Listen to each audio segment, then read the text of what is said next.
فيديو جديد ووصفة جديدة. وصفتنا النهاردة لو انتي مستعجلة في 10 دقايق هتدخلي تعمليها وكله في حلة واحدة. هنعمل مع بعض المبكبكة نعملوها بطريقة سهلة قوي، ريحة وطعم حاجة كده تحفة.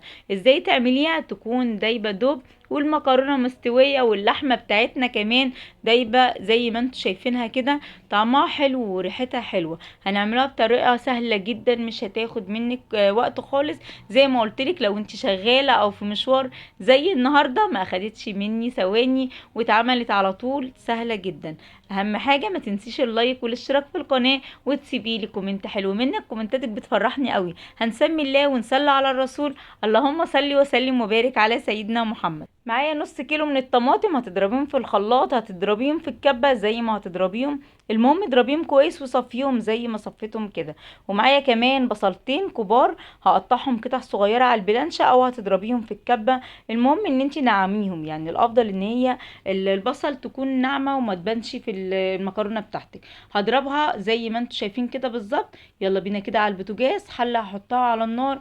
هشيل الاول المسكات دي علشان بتسخن قوي. حطيت حوالي 3 معالق زيت. انت شوفي اللحمة بتاعتك لو فيها دهون ما تحطيش زيت خالص. هنا اللحمة ما فيهاش دهنة خالص فاستعنت ب3 معالق من الزيت. هحطهم على نار عالية وهبدأ اقلبهم على كل جنب. عاوزة مجرد ما تلاقي لونها اتغير زي ما انت شايفة كده، هننزل بعد كده بالبصل.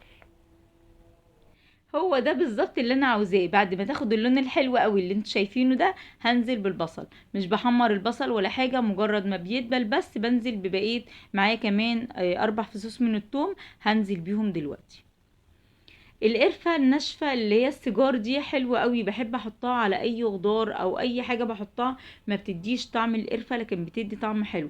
قطعة صغيرة زي ما انتوا شفتوا كده. واحط ورق لوري واحط بابريكا وكركم وكمان فلفل اسمر. الملح لحد دلوقتي ما حطيناش ملح خالص. شايفين الكركم كمان بيديها يعني شكل حلو وبيدي طعم كويس، بس ما تكتريش، ربع معلقة بس كده هتحطي، ونص معلقة من البابريكا. معلقة صلصة حلوة كده هننزل بيها، وكمان عصير الطماطم. بس الأول حطي الصلصة علشان المواد الحافظة وكده، يعني مش أكتر. تقلبتين 2 شايفين لونها بقى حلو قوي. هحط كمان نص كيلو من الصلصة على كيلو من المكرونة.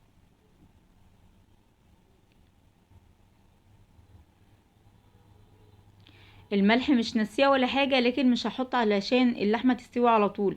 هي قطعه لحمه كانت حلوه قوي، ما اخدتش يعني بصي ساعه الا ربع وكانت مستويه. والاكله بتاعتنا كلها استوت، ما اخدتش حاجه. اول ما اتسبكت كده نزلت بالميه المغليه. اوعي تنزلي هنا بميه من الحنفيه، ما تدهاش.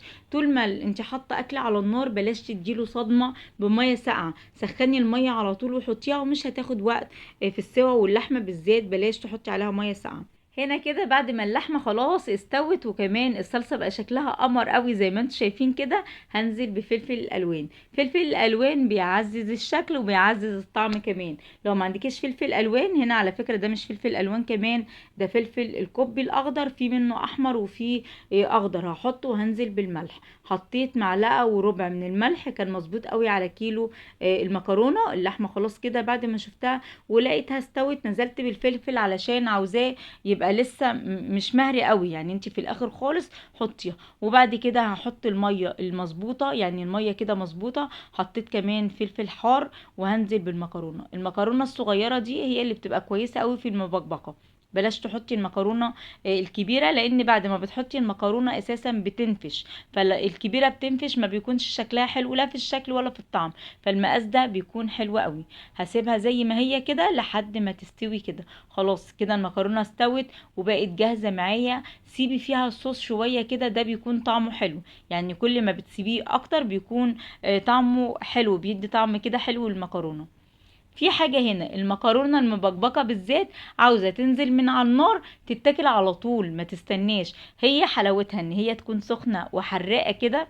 الناس اللي بتحبها حراقة بتكون طعمها فعلا حلو. الحرقية بتديها طعم، وكمان لازم تتاكل سخنة. هفضيها، ما لزقتش في الحلة ولا حاجة زي ما انتم شايفينها. وكمان نوع الحلل ده ما شاء الله مريحني قوي، يعني فعلا جميل. كنت منزله لكم فيديو قبل كده عنه، حلوة قوي في استخدامها واستعمالها، ويعني ما شفتش منها اي مشكلة او ما قابلتنيش في حاجة ضايقتني. الاكل مش بيلزق فيها، يعني الاخر حباية زي ما انت شفتوا كده بتكون مفلفلة.